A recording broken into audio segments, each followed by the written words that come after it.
Portland, Oregon. It's time for A Different View, with women's perspectives on the fight to end prohibition again, with Portland Dispensaries Examiner and mother of four, Jennifer Alexander, and professional healthcare provider Iva Cunningham from Alternative Medical Choices, Inc. Now, here's A Different View. Hi, you're listening to A Different View. I'm Jennifer, here with Iva. Yep, hello everybody. Hello. Welcome, and thanks for joining us tonight on a Tuesday night. It has been a long week. I have spent It's only Tuesday, Jennifer. No. It's been a long week since last Tuesday. That long. Oh, that week. long. Okay. I've spent the week kind of just getting to see, at this point in the election, we have opposition coming out in all three states that are looking at legalization. We have opposition popping out in the states that are looking at medical marijuana. We've always got this opposition that's against what's already out there. Sure. And I have learned a lot. About the opposition or about Both. Both? Us and the opposition. I mean, I've always kind of felt that if you understand what you're up against, that it helps you understand your position better. You know True. what I mean? Well, you can't debate about things you don't know. And understanding. And you're just talking to yourself.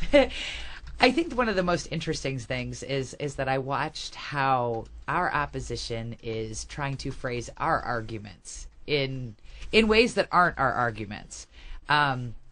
Let's see. Give me an example, because I'm not... Yeah, no, I'm trying to think of one of the better ones just off the top of my head here.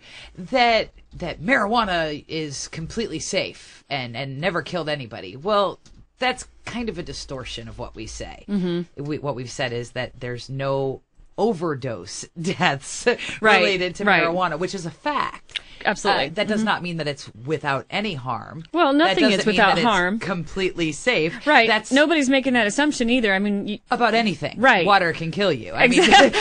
I was just going to say that water can kill you. We aren't saying that. We would be idiots to say that. Right. And if you say that's what we're saying, yeah, it's easy to defeat that argument. Mm-hmm. It's not ours. Right. And I've noticed that with all of their arguments. Each one of their arguments is sort of a crafty way of twisting what we're saying to make it a failed argument. Right. And there's just a lot to discuss there. So. Oh yeah, we're gonna have fun debasing the opponents. Absolutely. We should probably take a quick break, and then we'll come back and jump into it here. You're listening to A Different View every Tuesday, 8 p.m. at RadicalRuss.com. We're on Facebook, A Different View 420, and then Twitter, ADV420. That's right. And then any comments, questions, or story ideas. Send us an email, post on Facebook. We'd love to talk to you. A Different View 420 at gmail.com. We'll be right back. Come home. I've had no sleep, sad songs, I'm stoned. Our love a fading memory. Hi, this is Melissa Etheridge, and I'm encouraging you to vote yes on Amendment 64, because a few years ago, I was going through cancer chemotherapy, and I was suffering. The nausea, the pain, it was terrible. Prescription drugs were not helping. The only thing that allowed me to function and regain my strength was marijuana, and I'm grateful for the relief it provided me. Before I needed to use marijuana, I just accepted the laws that treat marijuana users as criminals. But it's funny how a serious illness can give you a new outlook on life. I now see that it's wrong to arrest adults for using marijuana, and it's even more wrong to allow gangs and cartels to profit from selling marijuana. Instead, we should allow adults to possess limited amounts of marijuana, and we should regulate marijuana sales in order to generate tax revenues for public school construction and other community needs. To me, regulating marijuana is simply the right thing to do. Please vote yes on Amendment 64, paid for by the Campaign to Regulate Marijuana Like. The viper's moan. I want all y'all to get together and swing me out, 'cause I feel the spirit ringing to me.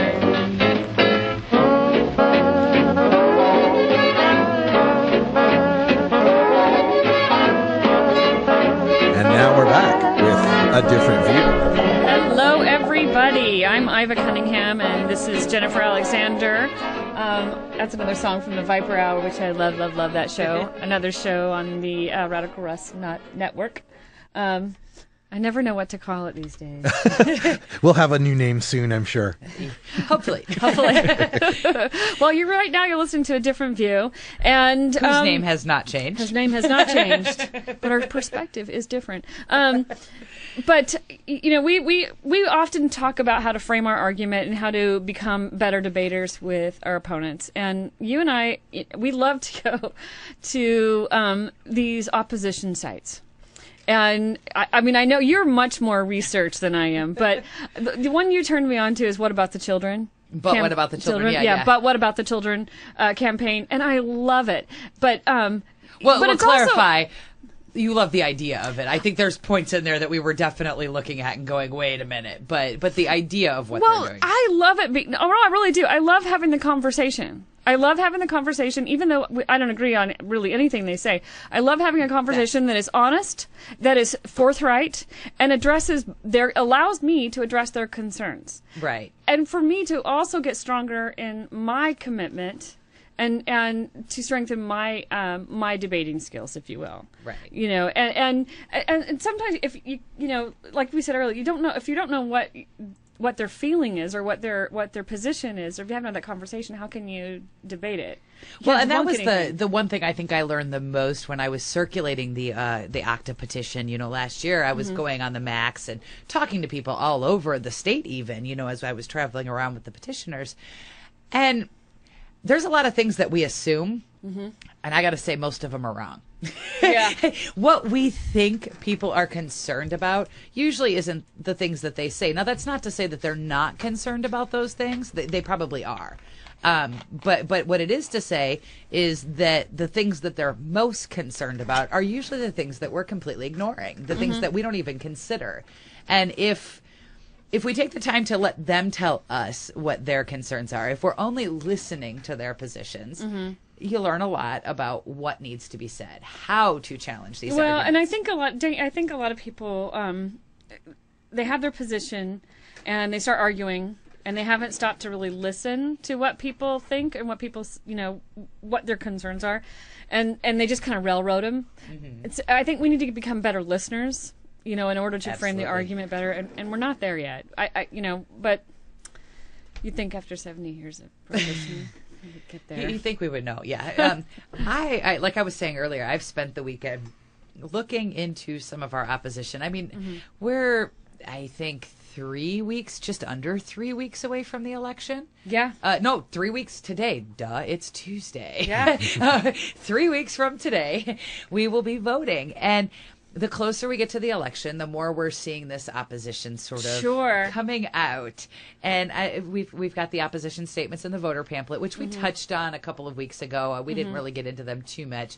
I haven't even read it. I know. I you know what? I like to just wait till a day we or have two. them upstairs, don't we? Yeah, we have the ballot and they're upstairs. online. Get those during a break or something. Yeah. But they're very simple. They're meant to be to the very average voter, and they're fear based. Well, that's what their argument is. And you only have a short little statement. Well, I guess I've seen some statement, but it seems like you have a short statement, and most of them just kind of throw out a couple of things and hope it's enough. Well, when your argument isn't based on fact, it's only based on fear. And I think, we are very fear manipulated in this country. Yeah. And I'm not shocked that would be something Reefer Madness like. So I haven't read it. I'm kind of new to activism. I've been doing this for a couple. But a veteran. If you can be both.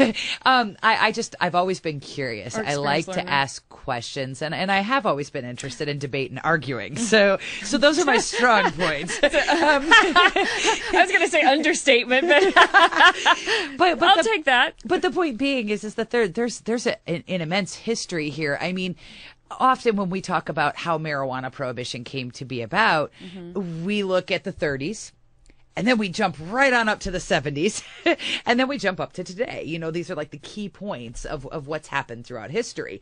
And we don't really talk about how all of these things came to be and how they developed and who and how, you know what I mean? Like, I wasn't aware of a lot of the history behind some of our largest opposition. And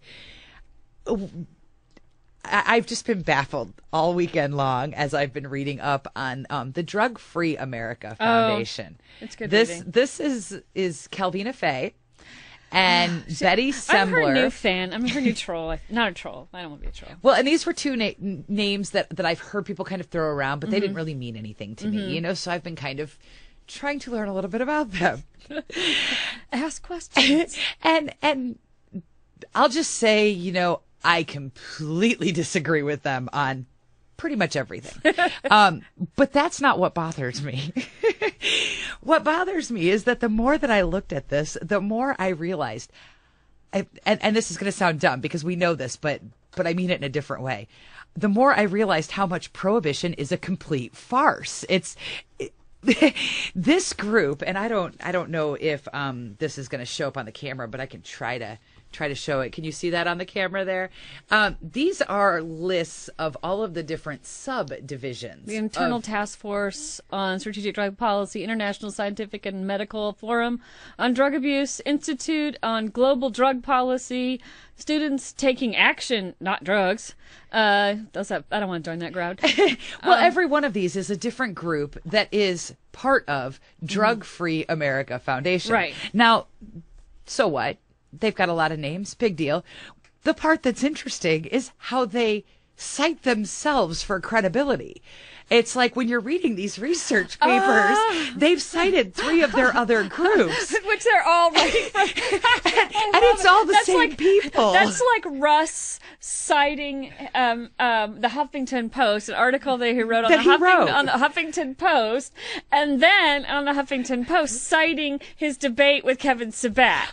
Exactly. Very good. No, that is exactly what it is. Only now when we think about it for a minute. But people don't bother to do that kind of level of research. Okay, peeling off those that's layers. exactly where I'm going. These people interact on a daily basis with not only our national leaders, President, ONDCP, all of these state level legislatures, global drug policy, whatever you call them, the people that make the drug policy.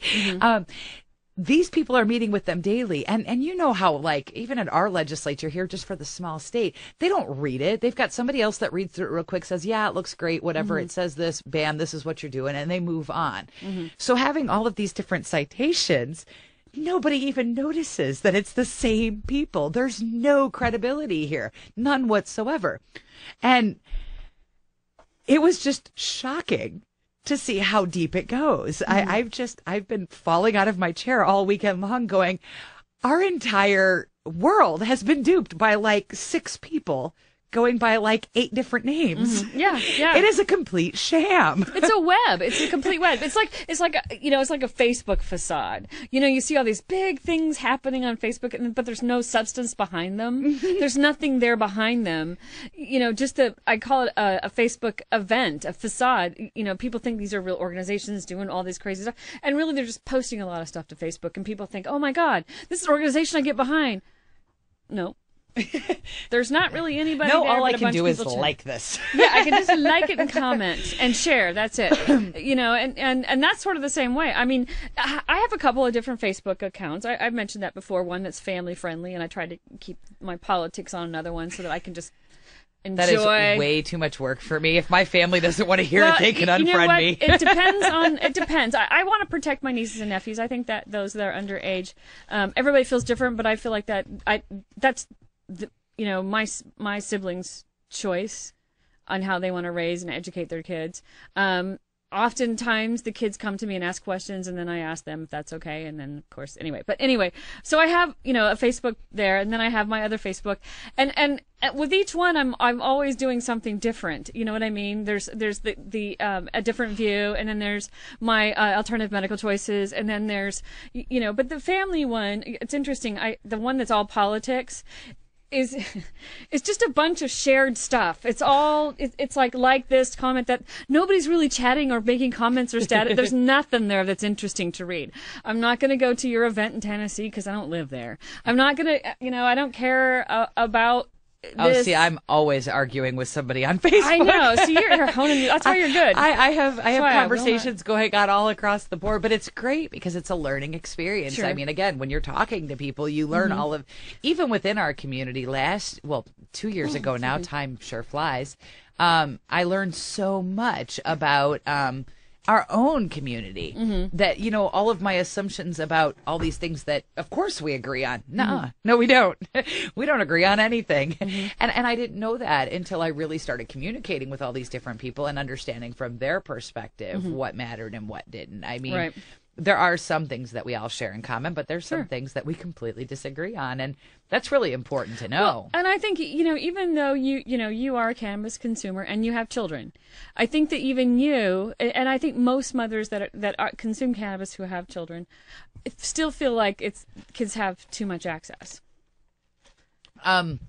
Yes and no.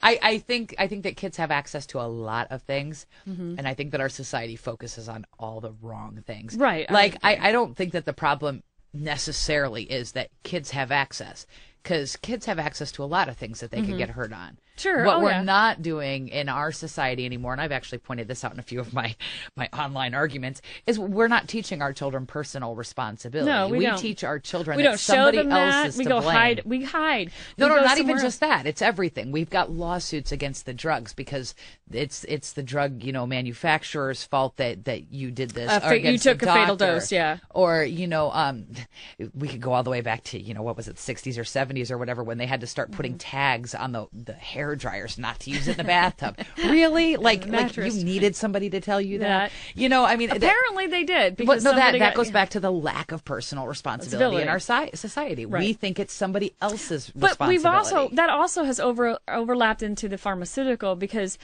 I talk about this too. Sometimes when we give people anti-anxiety drugs because we're very stressed out or overstimulated, not enough extra whatever, and they give you an anti-anxiety drug or antipsychotic drug when you really don't need one, and it's just a tough period. And if you had the opportunity to develop your coping skills, how much better off that individual would be if they were able to develop some coping and survival skills, as opposed to just handing them a pill and saying, here, this will fix your problems. Don't worry, they'll all go away, because you won't feel them or care about them anymore. Take 2 of these and call me in the morning.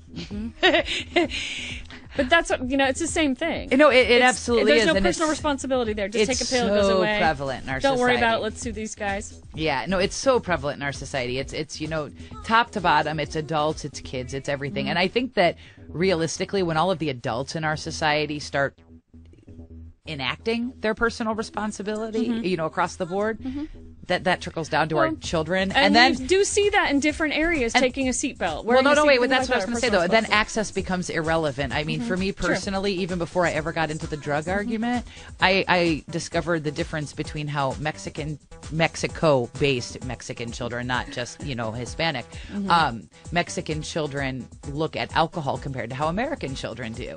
In Mexico, there's nothing wrong with a 4-year-old going and buying a beer. It's legal. Right. We should talk more about that in the break, because I have another comment about that. We're going to take a quick break, and then I want to pick that up again. Listen to different view.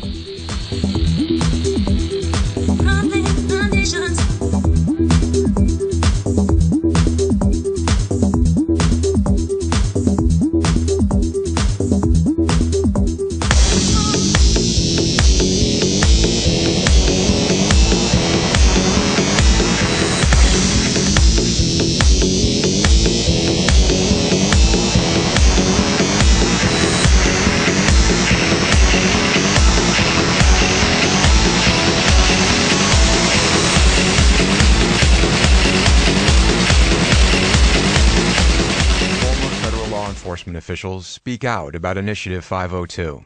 We know firsthand that decades of marijuana arrests have failed to reduce use, and the drug cartels are pocketing all the profits. Initiative 502 brings marijuana under tight regulatory control.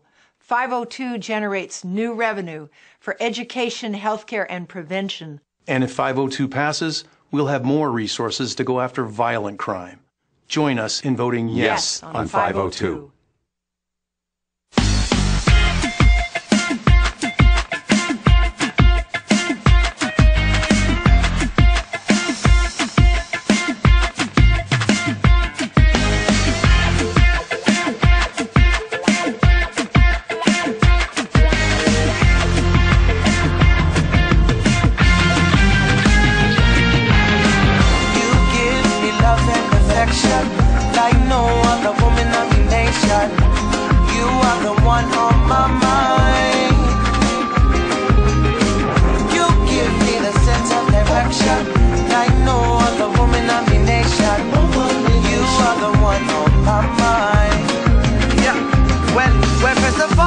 all, I got to start off by introducing myself to you.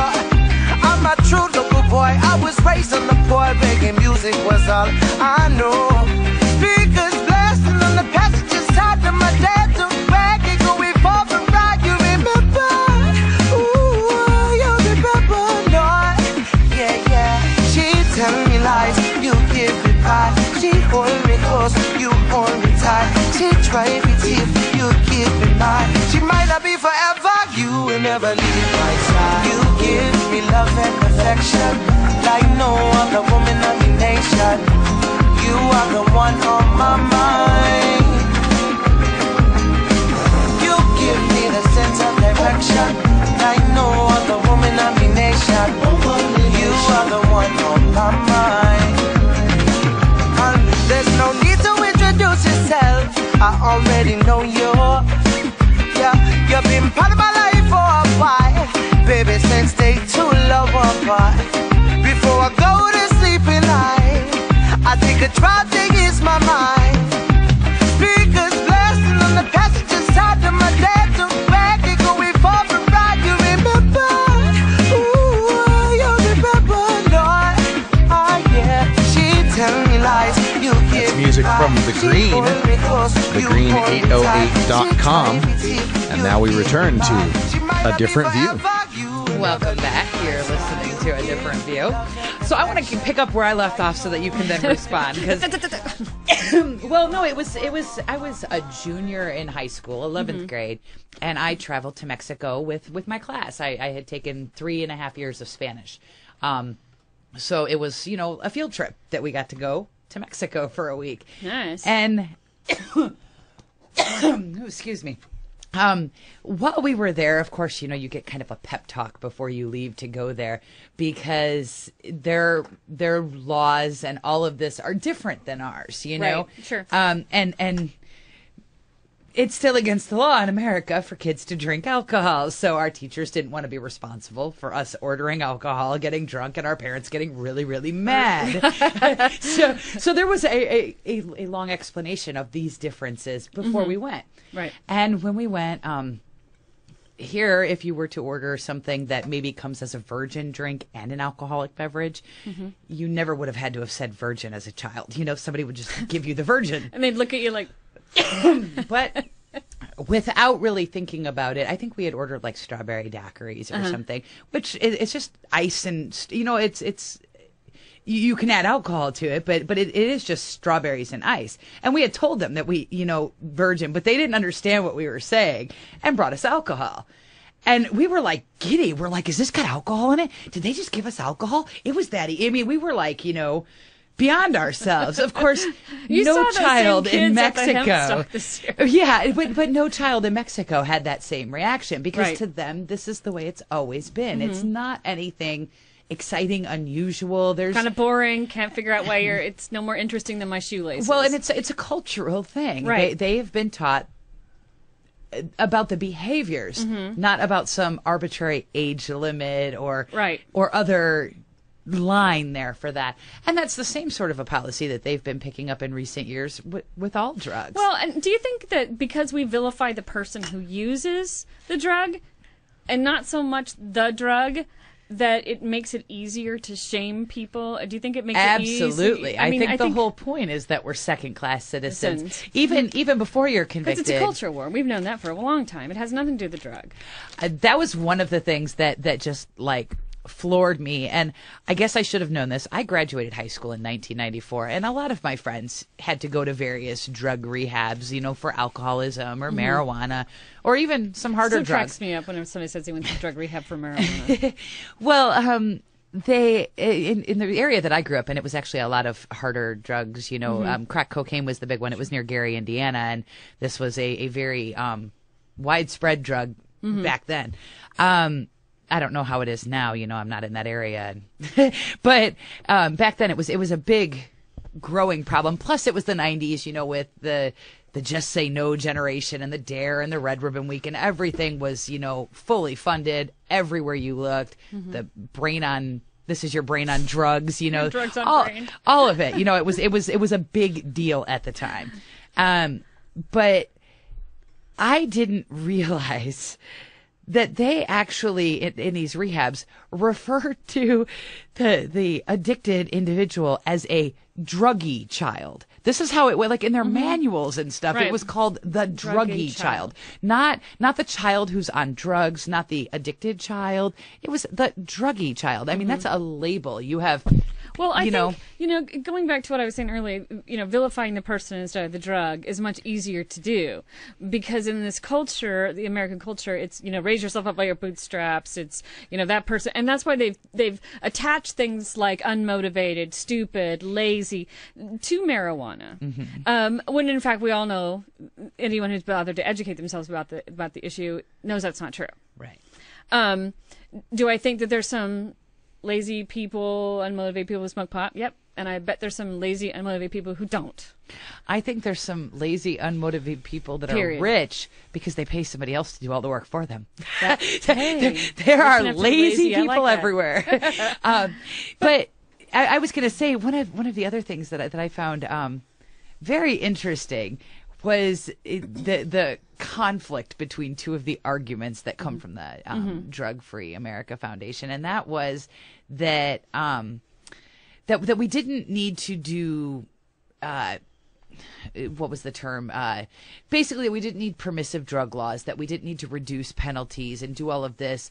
That the reason that the legalizers, us, argued for this was because we framed the argument that it was inevitable that at least some people would use drugs. And therefore, we should take that into account when creating our policies. Their position, however, and this was how they explained it, was that it wasn't unreasonable to think that, every child could be drug-free. But in the same sentence, they say that we need to institute abstinence treatment. And I'm thinking, why do we need treatment at all if nobody's doing drugs? Seems like that's a success. Why do you even have to consider treatment if we're being unrealistic by assuming some people are going to do drugs? and it's these inherent flaws in all of their arguments. Like I said, my mouth was just on the floor all weekend long. I'm like, how do you respond to that? But, when you were talking about personal responsibility before the break and a little bit after, I've said this for a long time, that people, especially, like, I have a brother who loves his beer. I come from an Irish family. They like their alcohol. Russ can tell you about the coolers.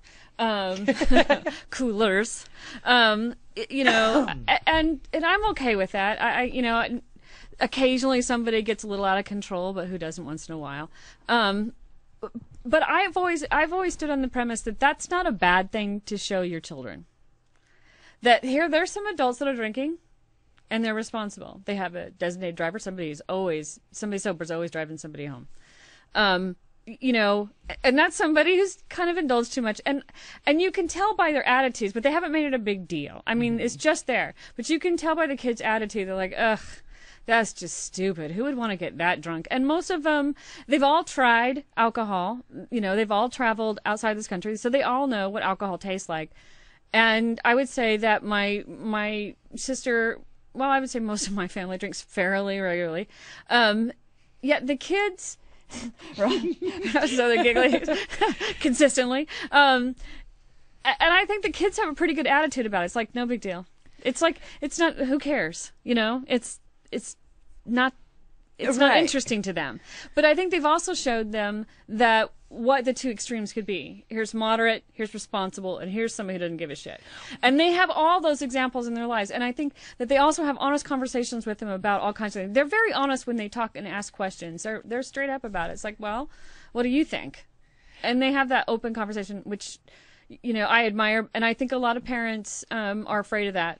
Right. But I know growing up, a lot of my family was drinkers as well. And any summer day, my dad would have a can of beer and be out back mowing the lawn. And that was just the perfectly normal thing to do. Right. My brother calls me up one day. He goes, I was sitting here and just, it occurred to me that maybe I should go mow the lawn. So I started to grab a beer and go out there. And he goes, and then I thought about it for a minute. And he goes, and that just seemed like a really bad idea. He's like, why would you drink a beer and then go mess with the lawnmower. And I know perfectly sober people who've stuck their hand under a mower when the blade was moving. But it was just that it was like one of those things, and so you kind of can understand the whole normalization. But again, let's go back to personal responsibility. It's like when my brother goes hunting during the fall, and they take their coolers with them, and I always say, the reason why they haven't gotten any deer the last few years because they're too busy drinking to go out and really, they're too hungover to go stomp on the hills. Yeah, maybe they really like the deer and they just wait for the deer to wander into camp and pick it off. I don't know. They're just filming. It's not really camping. It's more fun that way. There's no extra work in cleaning that deer. Yeah. But yeah, no, I mean, really, I think that's the key thing missing. I would say in the overall arguments for or against is the idea that it doesn't really matter if it's a harmful substance or not a harmful substance. It doesn't really matter if we're reducing use or not. Or what matters is personal responsibility, and this is what we're trying to instill in our society. Yeah, is to be I would agree with that, but I think actions. I would agree. Personal responsibility certainly is very important, but I think there's another piece that we miss, and that's just the truth. And and what I mean, let me make that sound so simple. I know. Well, no, what I'm saying and what I mean by that is when we talk about drugs and their what your reaction is going to be, their effect on you, what their physical, biological effect on individuals. Ecstasy is a perfect example for me, and let me explain why. I know about this much about ecstasy. I don't know its other street names or anything like that. I don't know what it does to you physically. I know that, and this is the only thing that I know, that it's just bad. But I have, heard the studies and read the studies of, why ecstasy was developed. And that was to help people through periods of mourning. And terminal patients, and incredibly depressed patients, and it helped them through some of those episodic periods of depression. But I don't know anything else about the drug. I know nothing else about the drug, and I think that I know it has harmful side effects.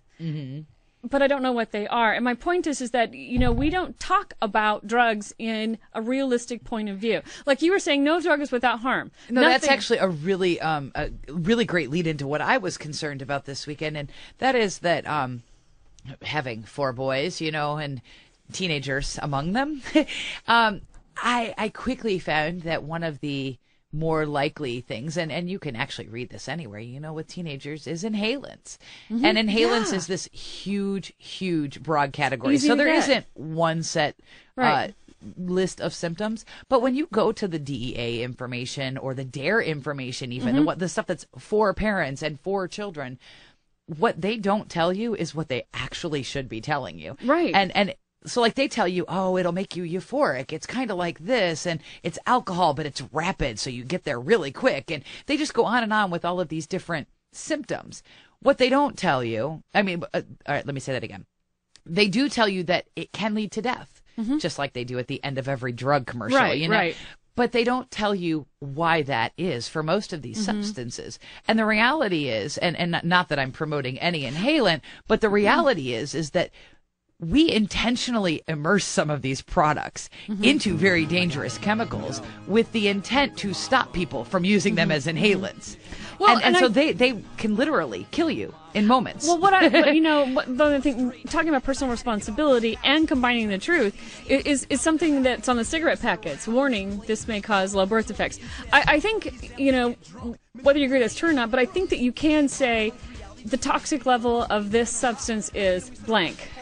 But not everything's like that. See, not everything has this line where when you step over it, now you've entered the danger zone. But toxic level has a different meaning. It doesn't necessarily mean fatality, but toxic can mean something. The toxicity of a substance actually does mean, like that it results in death, or it results in illness, or it, what I'm saying? There's different levels of toxicity. Well, right, that's what I'm saying. There's different levels of toxicity, and I think that we don't. That's what I'm saying. On a gradient, we don't talk about that. We don't talk about what I can tell you in pharmaceutical drugs, what that is, and everybody individual beyond that. There are all ranges, but there's no no point. We don't talk about that at all, and I think that is something that we could be providing not only our community but other, the mainstream media or mainstream that doesn't even use those drugs. All right, there's our cue. We're going to take a quick break. We'll be right back. I'm laying in the fetal position, sick. I should have taken sleep off with the designated driver. I couldn't be any drunker. I couldn't be any higher. Was that a cop? Did I just run a red light? I can't get pulled over first. Big Daddy Think. Funky Roller Ring. Oh yeah, this is Big Daddy, and I'll be your freakazoid every Thursday night, right here at the Funky Roller Ring. Funky Roller Ring. 11 Eastern, 8 Pacific, only on RadicalRuss.com.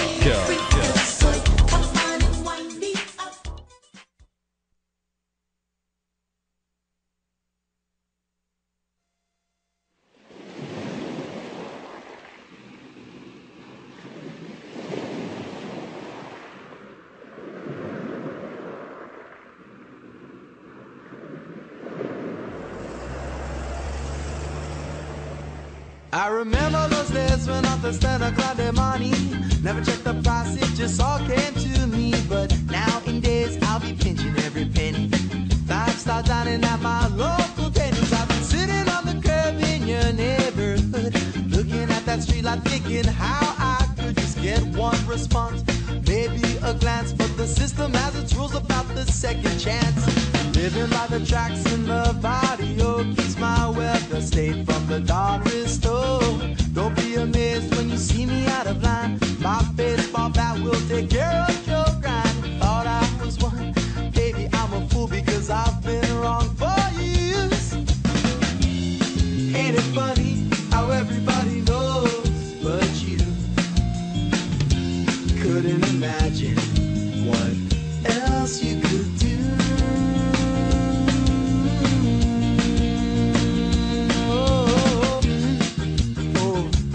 Craving that way.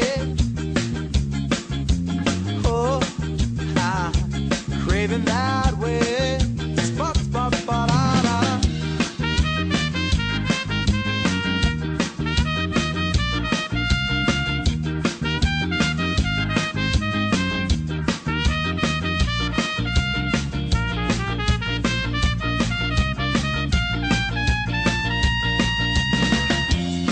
Ain't it funny how everybody knows but you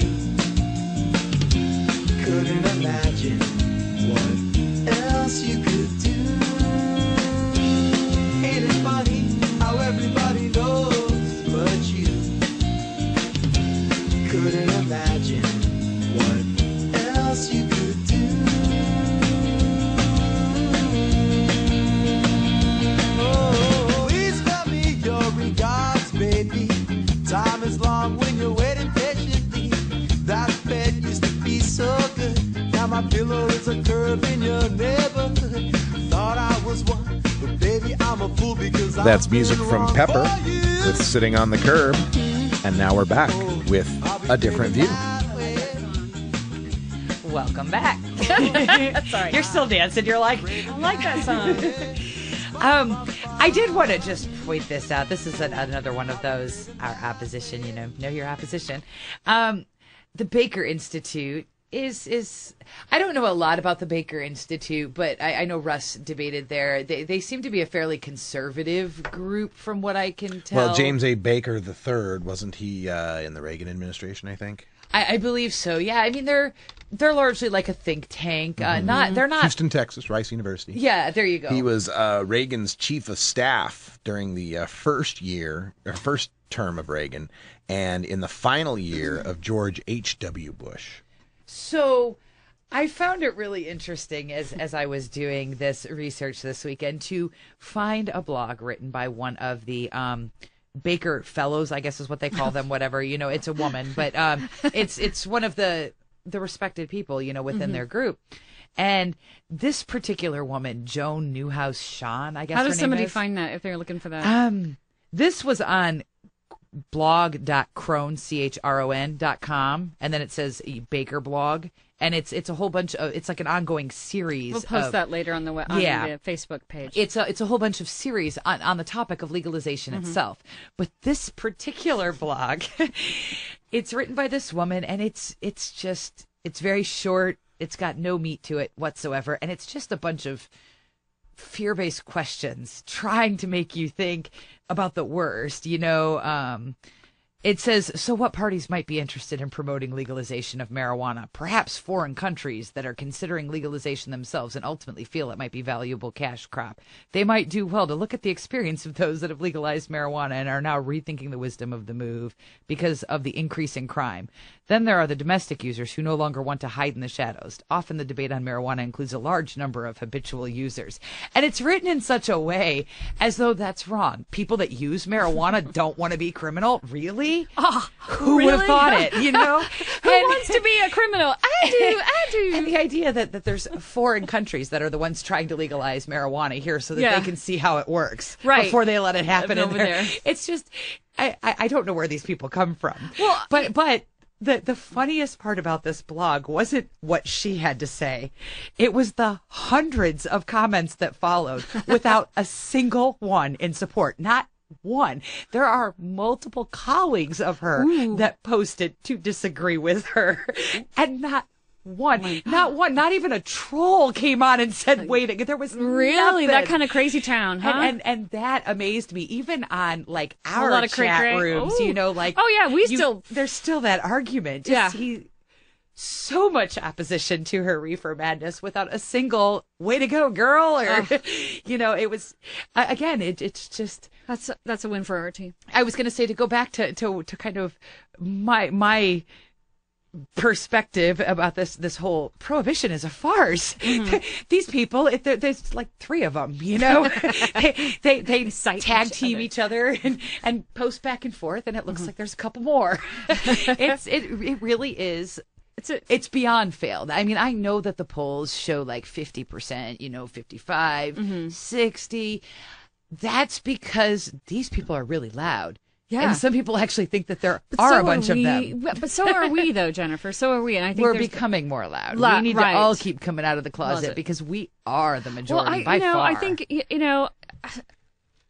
don't know if everybody who listens to the show, all five people, if they know who Rick Steves is. He's a proponent for coming out of the closet and say, yes, I do. He's even shown on his show, whenever he's been in a country where it is legal, he's actually partake. On that note, kind of a humorous thought, but the more I ponder it, the more it seems like just a really, really good idea.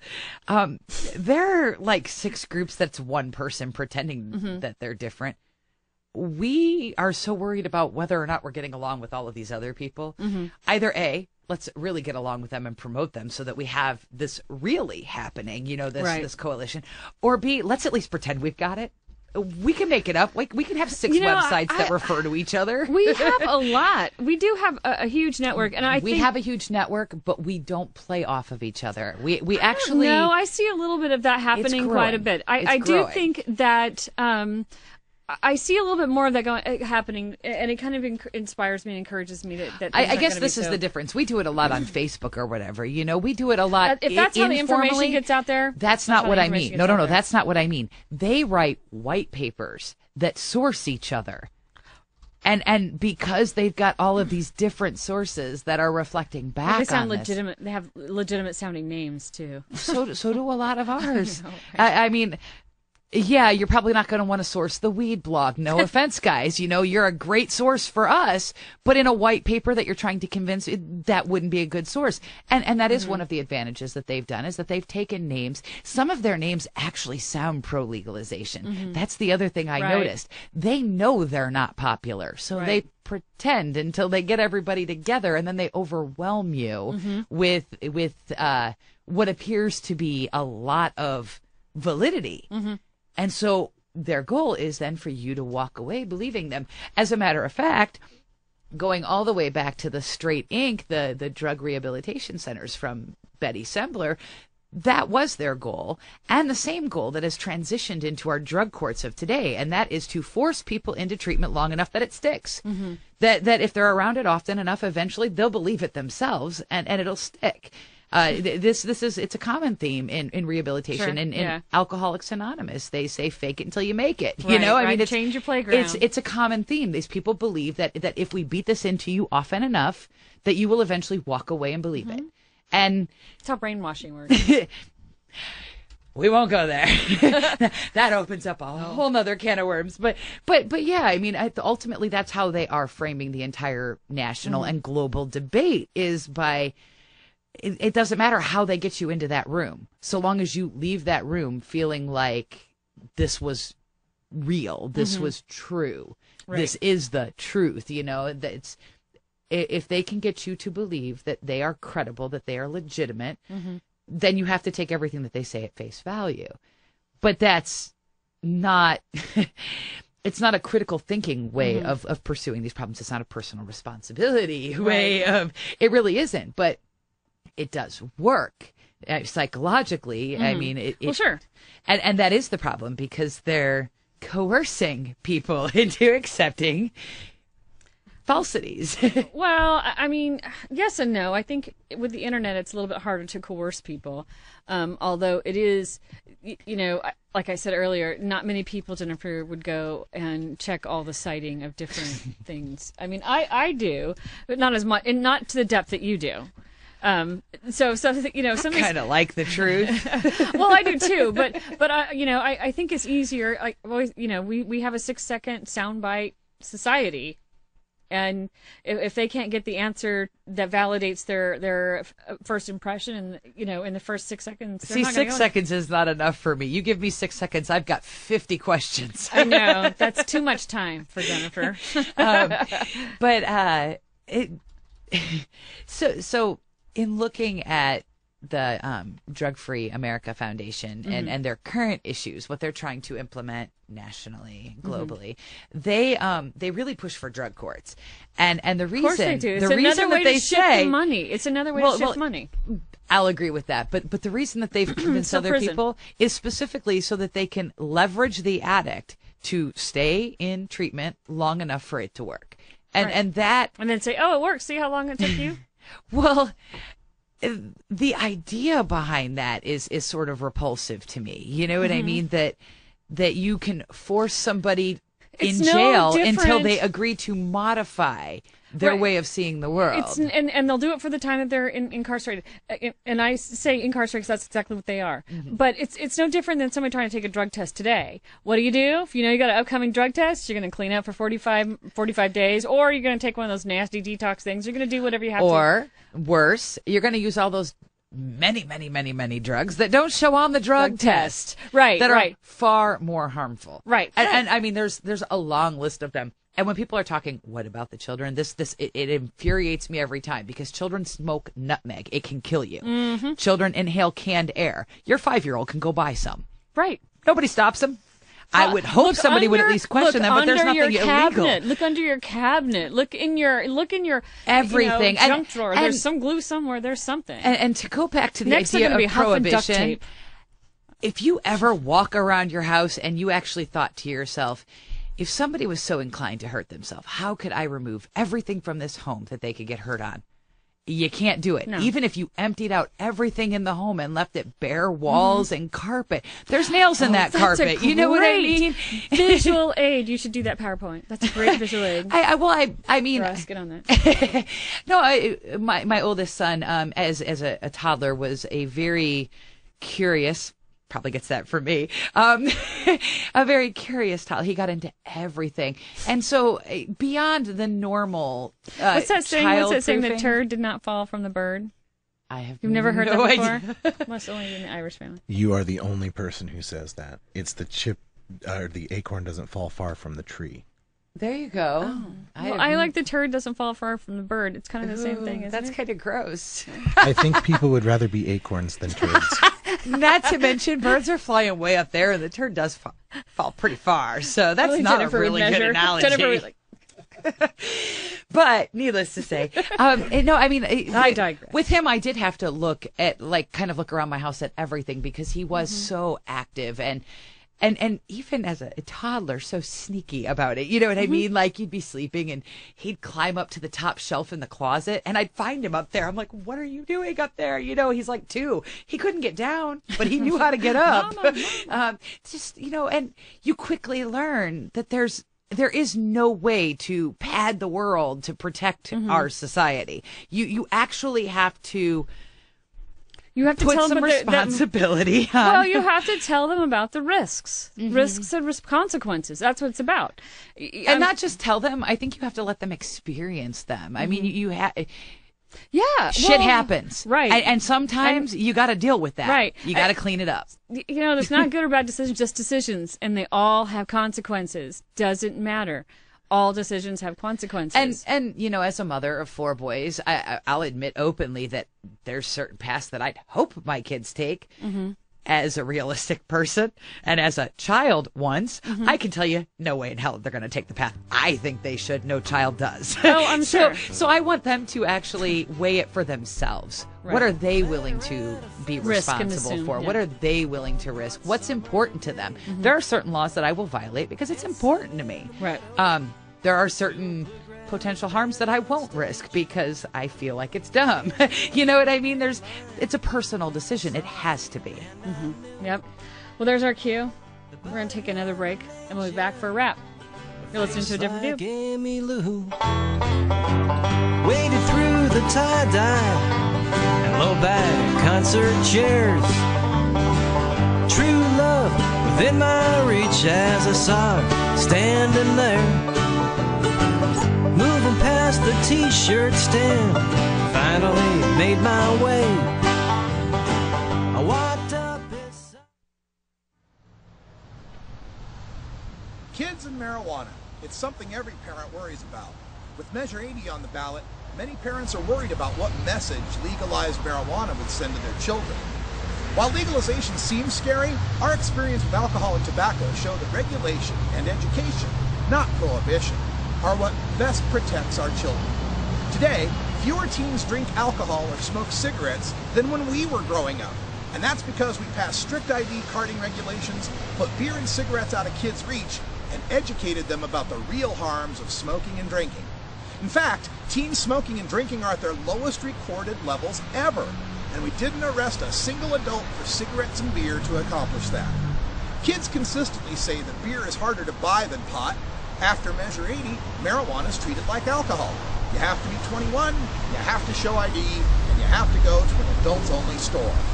The message we send to kids today is just say no, and it doesn't work. Let's send the message that marijuana is for adults, and someday they can make that decision for themselves. Vote yes on Measure 80.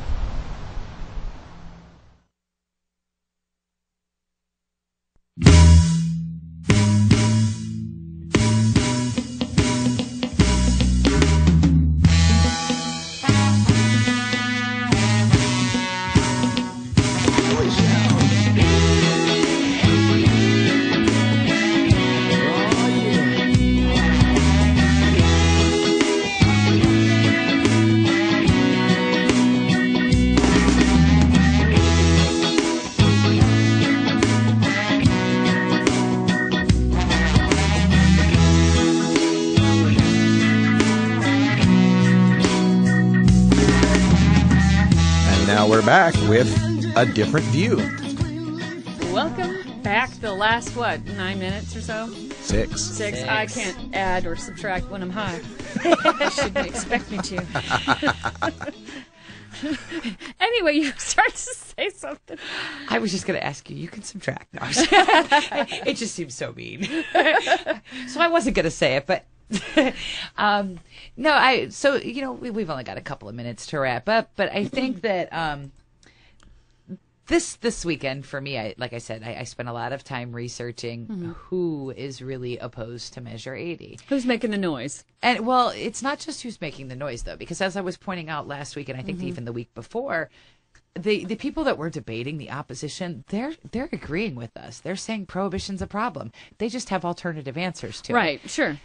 the people that are actually full on opposing, like they want more criminalization, they want more the ones that are defending Let's be frank, they're prohibition. batshit crazy, Jennifer. Come on. Let's be frank. I mean, doesn't help. That's the definition of insanity, doing the same thing over and over again, expecting different results. That's insanity. Absolutely. Batshit crazy.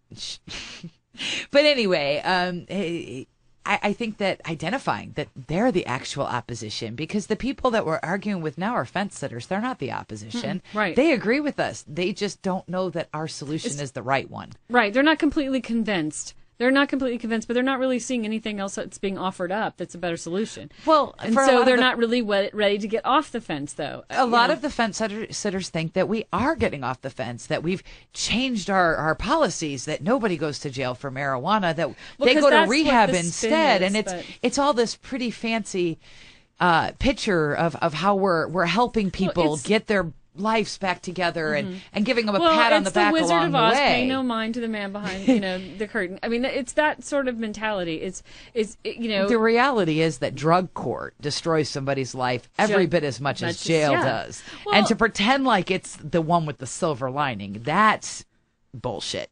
Right. It's not. I mean, great that we're at least focusing on the idea that we want to help this person, but not everybody wants to be saved. Right. Some people are perfectly happy smoking that joint at night and don't need you to fix them. Hear, hear. and some people are okay with drinking their beer and don't want you to fix them. And why is it any of my business what you're doing and your business what I'm doing? Right. And that's the whole problem there. Why is locking them in a cage better than, or worse than locking them in a rehab? They're still locked up and being coerced to behave in a particular way. Right, exactly. It's controlling. It's intrusive. It's violating.